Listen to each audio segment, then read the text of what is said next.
بسم الله الرحمن الرحيم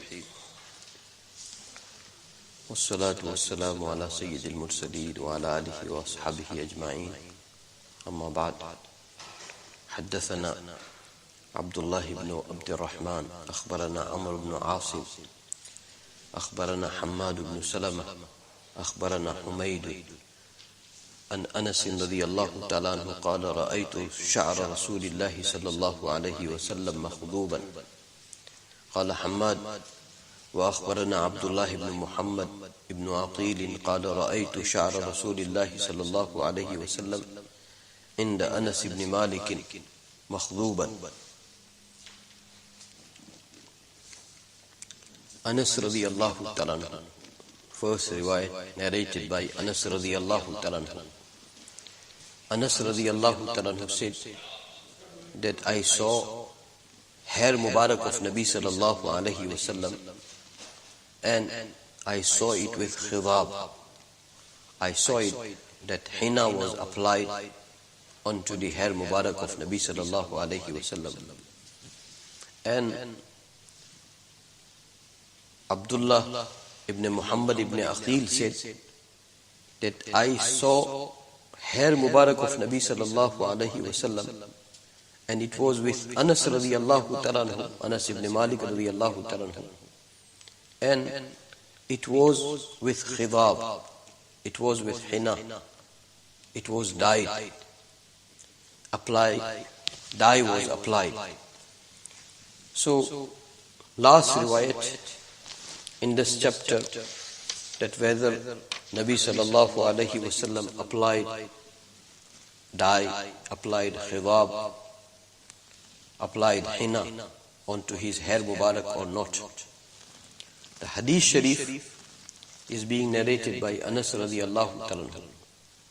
Anas radiyallahu ta'ala anhu said that I saw hair Mubarak of Nabi sallallahu alayhi wasallam, and I saw it with khidab, that dye had applied, henna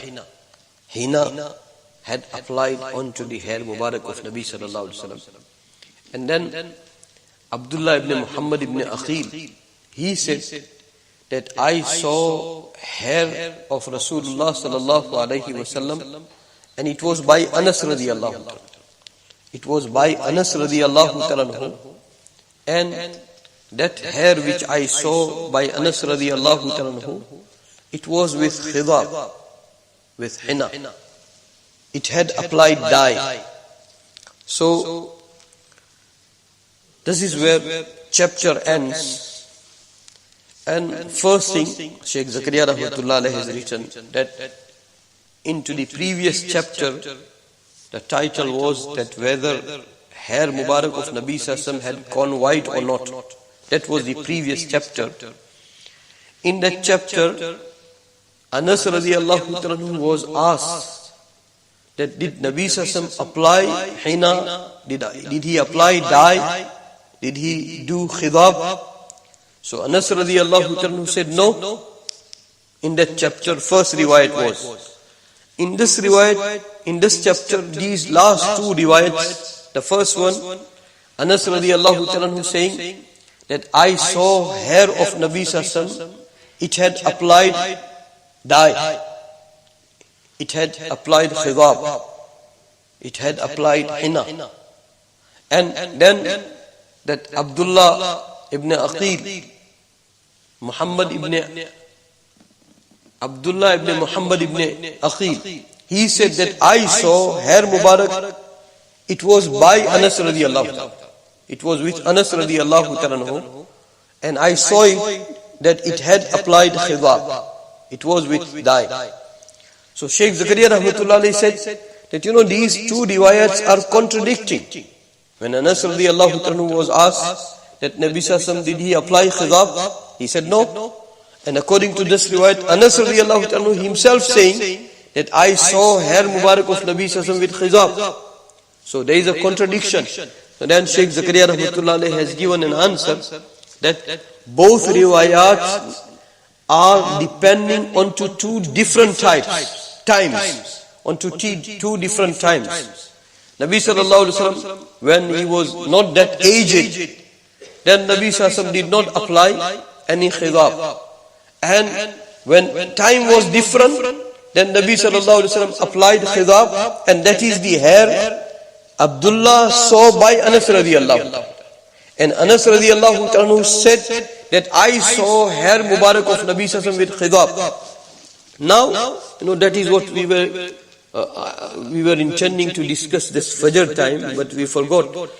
Nabi Sallallahu Alaihi Wasallam's hair Mubarak. Here, according to the riwayat, we understand that Nabi Sallallahu Alaihi Wasallam had departed from this world, and that hair was by Hazrat Anas radiallahu.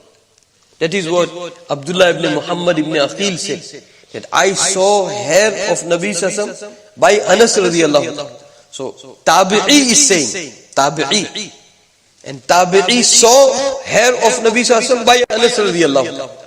So, that tells us that, Nabi Sallallahu Alaihi Wasallam's hair Mubarak was kept with dignity, honor, love, respect.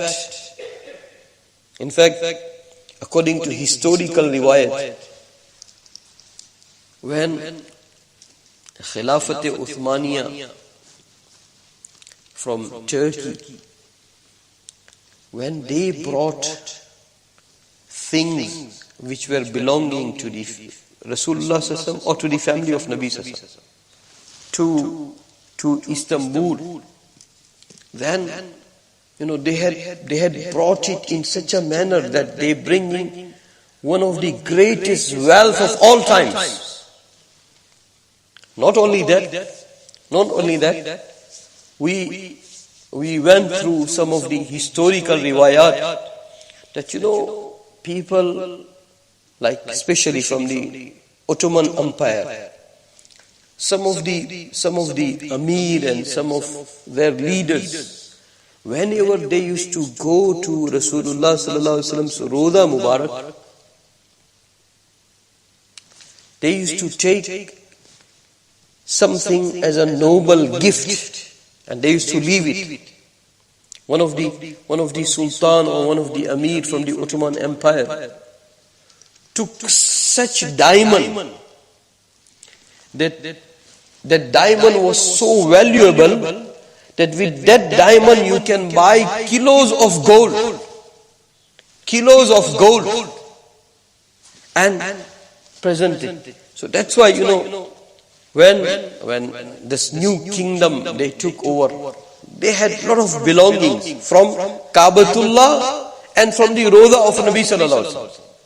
From Kaabatullah and from Roda of Rasulullah Sallallahu Alaihi Wasallam. So the point I wanted to make that when Nabi Sallallahu Alaihi Wasallam performed Hajjatul Wada, Nabi Sallallahu Alaihi Wasallam performed Hajjatul Wada, and Nabi Sallallahu Alaihi Wasallam shaved his hair Mubarak. And that is what we shared this morning, that if you go for Hajj or Umrah, then try to shave your head, because Nabi Sallallahu Alaihi Wasallam gave dua 3 times for those who do halaq, and for those who do trimming, Nabi Sallallahu Alaihi Wasallam gave dua for once. So if you want to earn 3 times dua, then do halaq. Nabi Sallallahu Alaihi Wasallam himself performing Hajjatul Wada. After Nubuwwat, Nabi Sallallahu Alaihi Wasallam had performed only one Hajj. After Nubuwwat, Nabi Sallallahu Alaihi Wasallam had performed one Hajj. And in one of the previous chapters, we went through that riwayat that Nabi Sallallahu Alaihi Wasallam performed 4 Umrahs. So 4 Umrahs and 1 Hajj. And that one and only Hajj after Nubuwwat, and that was the Hajj, and after he came back to Medina Munawwara, and within 1 or 2 months, Nabi Sallallahu Alaihi Wasallam passed away in Rabiul Awwal. Zil Hijj, he returned, and Muharram, Safar, and Rabiul Awwal, Nabi Sallallahu Alaihi Wasallam passed away. So that is why that Hajj is called farewell. Nabi Sallallahu Alaihi Wasallam said in that Hajj that Asa Allah talqani ba'da ami hada. He said that it is expected, more likely, O my ummah, after this year you will not going to see me again. So this type of sentence, because of this type of sentence, this Hajj is named Hajjatul Wada, because he was bidding farewell. that this is last meeting between myself and you. Muaz radiallahu anhu, that famous incident, we shared it many times. And when it comes to the Hadith Sharif, when we are into the sabak of Hadith Sharif, when our asatiza, they teach this Hadith Sharif, that Hadith Sharif, Muaz radiallahu anhu, when Nabi Sassam sending him to Yemen, making him governor. And it was, that farewell which took place between Muaz radiallahu anhu and Nabi Sassam, it was so emotional. It was so emotional. Because see, Muaz radiallahu anhu, he was very beloved to Nabi Sassam. Everybody used to come and say to Nabi sallallahu alaihi wasallam that, Ya Rasulullah, fidaka abi wa ummi, my parents are sacrificed for you. And that is what Nabi sallallahu alaihi wasallam deserved from us also. And from the Muslims till the day of Qiyamah. Our ulama till today they used to write that from this ummah you can never snatch the love of Nabi Sallallahu from their hearts. They used to write. But sometime, I don't know, I could be wrong. May Allah make me wrong.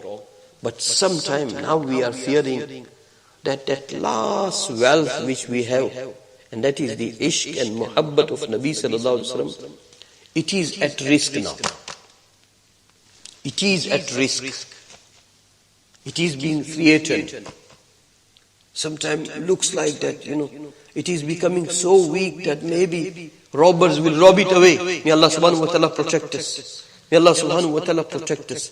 So, we should have that love of Nabi Sallallahu Alaihi Wasallam, that everything of us, our honor, our life, our children, our beloveds, everything can be sacrificed for Nabi Sallallahu, for his honor, for his sunnah, for his teaching. And that was the norms among the Sahaba. Every Sahabi used to come, but there are 1 or 2, 3 Sahabas that they have this honor, that everybody is saying to Nabi Sallallahu, my parents are sacrificed for you. There is Sahabi, Nabi Sallallahu said to him, my parents are sacrificed for you. Nabi Sallallahu said to Hazrat Sa'ad radiallahu ta'ala, at the occasion of Uhud, when battle was very intensified, and for time being, kuffar, they had passed rumor that Nauzubillah, Nabi Sassam is no more, Abu Bakr radiallahu ta'ala is no more, Umar radiallahu ta'ala is no more. And then again, when they were passing that false rumor, when they said Nabi Sassam is no more, Nabi Sassam said, do not respond. They said, Afikum Muhammad. They asked that, have you got Muhammad in your midst? Nabi Sassam said, don't respond. They asked, Afikum Abu Bakr, have you got Abu Bakr in your midst? Nabi Sassam said, don't respond. They asked, Afikum Umar, have you got Umar? Nabi Sassam said, don't. So they thought that, Nauzubillah, all 3 are gone. And then they made that false slogan. They took their false God's name, and like you say that what you call, I don't know what do you say in English, that victory for this party, like so they are naming their gods, and they are saying that, see, Nauzubillah, we have these gods, so we are now victorious, celebrating. At that point, when it comes again, yesterday we were talking that Sahaba, when something, unbelievable performance had happened by them, they used to connect it to Allah, and they have learned from Nabi Sallallahu. So here Nabi Sallallahu name is taken, Abu Bakr, Umar radiallahu ta'ala, no response. But as soon as they shouted out their false God's name, then Nabi Sallallahu said, no, now respond. Allahu maulana wala maula lakum. Allah is our Mawla, and you don't have no Mawla. So when it comes to Allah, they didn't remain silent. So I was saying that battle was very intensified, and for time being, it was very shaky. Even very courageous people, they had started catching fear. At that time, Sa'ad radiallahu ta'ala, he was shooting, and he was shooting one way, and he was one of the expert shooter. Nabi sallallahu alaihi wasallam even gave his own arrows to him, and Nabi sallallahu alaihi wasallam said to him, "Irmi ya Sa'ad, fidaka abi wa ummi." "O Sa'ad, keep on shooting. My parents are sacrificed for you." So that honor Sa'ad radiallahu ta'ala. And same way, once Nabi sallallahu alaihi wasallam said to Hazrat Muaz radiallahu ta'ala, Nabi sallallahu alaihi wasallam held his hand. "Ya Muaz, wallahi inni la uhibbuk." "O Muaz, I take an oath of Allah subhanahu wa ta'ala, I love you." That Muaz, imagine that Muaz. Nabi sallallahu alaihi wasallam had said to him that you are going to go to Yemen one day. Muaz radiallahu ta'ala, he was not anticipating that separation. He must be making dua that day, "Oh Allah, must never come, that I have to leave Medina Munawwara, I have to leave my Habib Sallallahu, and I have to go to Yemen." He must be making that dua. And one evening Nabi Sallallahu said to him that, "Oh Muaz, tomorrow Fajr time you come prepared." Imagine that night, what must have happened to Muaz radiallahu. He came, and when Salat was over, Nabi Sallallahu made him sit onto the conveyance, onto the ride, and he was hesitant. Nabi Sallallahu said, "No." Now he is riding the conveyance, Nabi Sallallahu is walking, and whole Jamaat of Sahaba. May Allah subhanahu wa ta'ala give us love of Nabi Sallallahu like Sahaba had. One side, Muaz radiallahu ta'ala onto conveyance, and Nabi Sallallahu is walking with him. Nabi Sallallahu is giving him mushaya'at. When some visitors comes to your house, then as far as possible for you to bid him farewell, you must go, because that is the sunnah of Nabi Sallallahu. That is mushaya'at. That is mushaya'at. So Nabi Sallallahu is giving him mushaya'at, and that scene is very emotional. Every Sahabi was taken aback. Muaz radiallahu ta'ala, whole way, he was trying to avoid facing Nabi Sallallahu because he was emotional. Sometimes, Nabi Sallallahu would do the same thing. And Nabi Sallallahu is giving him parting wasiyat. And at that point, Nabi Sallallahu said that, "Ya Muaz, asa Allah talqani." That after now, Muaz, you are not going to see me. Imagine how, like lightning would have happened to Muaz radiallahu. And then Nabi Sallallahu said that when you will come to Medina Munawwara, you won't come to me, you will come to my Rawda. You will come to my Rawda. And that is what, he did. Muaz radiallahu ta'ala came late in the night to Medina Munawwara. When he came, he was knocking the door. Aisha radiallahu ta'ala asked Khadima that, "Go and see who is Muaz radiallahu." He came. As soon as he came, what he was expected by Nabi Sallallahu Alaihi Wasallam, what Nabi Sallallahu Alaihi Wasallam expected from him, that is what he did.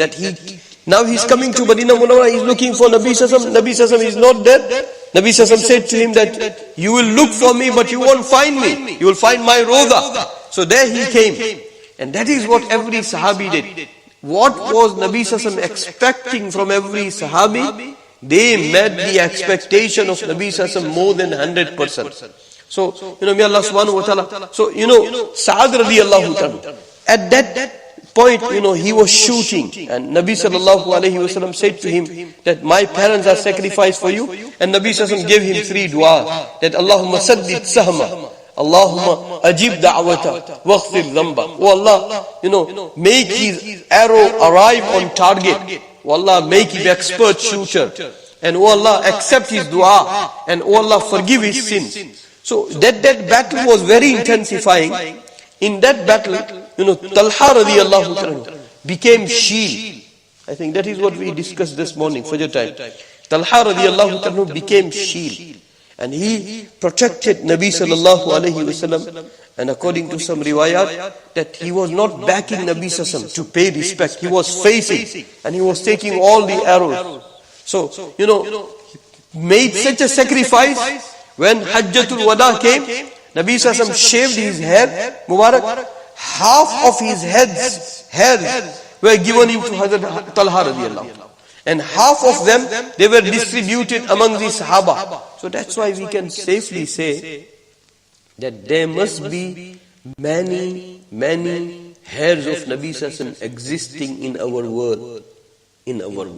Because Ummah has taken with honor and respect. This morning we shared that statement of Anas radiallahu ta'ala. Anas radiallahu ta'ala used to say that one hair Mubarak of Nabi Sallallahu is more weighty than this whole world and whatever it contains. So that's how Sahaba had taken. That's why, many times it says, we went to Topkapi Museum where the hair Mubarak are being kept. So whenever you hear about the hair Mubarak of Nabi Sallallahu Alaihi Wasallam, to be at the safe side, we should remain silent. We should remain silent. Because, according to some ulama, the way Hadith Sharif, when it has authentic narration, then that Hadith Sharif is authentic. Exactly on the same way, hair Mubarak, when it has that authentic narration, that from the Sahabi, the Tabi received, and from the Tabi, that Tabi received, and that it has that continued narration, then it is that authentic. And if it doesn't have that continued narration, then it is not that authentic. But to be safe side, we will remain silent. May Allah subhanahu wa ta'ala. So this, last hadith sharif from this chapter, that Anas radiallahu ta'ala said, he said, I saw Nabi Sallallahu with the khizab. And one tabi'i said, I saw hair Mubarak by Anas radiallahu ta'ala. It was with khizab. And that is where we end the chapter. Inshallah, we'll start new chapter into the Shama'il on Tuesday. May Allah subhanahu wa ta'ala give us deep love of Nabi sallallahu alayhi wa sallam. Subhanallah wa bihamdihi. Subhanakallahumma wa bihamdika nashhadu an la ilaha illa anta nastaghfiruka wa natubu ilayk.